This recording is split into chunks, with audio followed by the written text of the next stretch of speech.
Alors François, grâce aux images de synthèse, nous voici au cœur d'un de ces gyres, ces courants qui rassemblent les déchets marins. On en voit quelques-uns ici. Qu'est-ce qu'on trouve dans ces gyres, François? Alors en fait, ce sont principalement des déchets qui viennent de la grande consommation, donc des emballages, des bouteilles par exemple, mais également des activités maritimes, donc des bouées qui peuvent dériver, et puis des morceaux de filet, des choses comme ça. Alors nous avons recréé ces images grâce à des observations scientifiques de terrain. Moi, ce que je constate, c'est que ces déchets sont très épars, très éparpillés. On est loin de la nappe qu'on imagine lorsqu'on parle de 7e continent. En fait, les gros déchets ne représentent que 10% des déchets à la surface des océans, et donc bien évidemment, ça ne peut pas suffire, si vous voulez, à faire un continent sur lequel on pourrait marcher.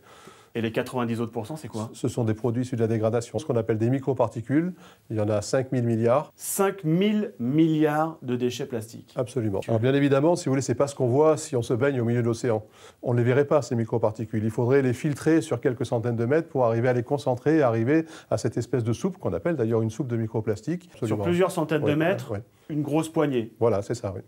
Alors, au-delà de la pollution, quels sont les dangers de ces déchets plastiques? À commencer par les plus gros. Alors, si vous voulez, la plupart des espèces sont susceptibles de se prendre dans les déchets, s'étrangler par exemple, mais certaines espèces sont particulièrement sensibles parce qu'en fait, elles peuvent ingérer ces déchets. Les tortues notamment, elles mélangent ça avec des méduses, on le voit, et puis d'autres espèces donc, qui à la fois peuvent se prendre dans les déchets, s'étrangler dans les déchets qu'ils flotteraient, ou d'autres espèces qui pourraient les ingérer, comme les oiseaux par exemple, qui sont capables de piquer directement à la surface pour ingérer des gros parfois, mais beaucoup de petits également.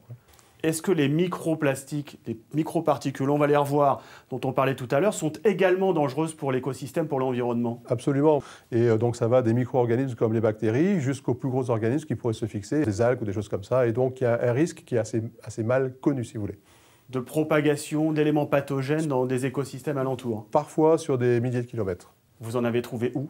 On en a trouvé parfois très très loin, au-delà du cercle polaire ou dans les eaux antarctiques. Dans le monde entier? Absolument.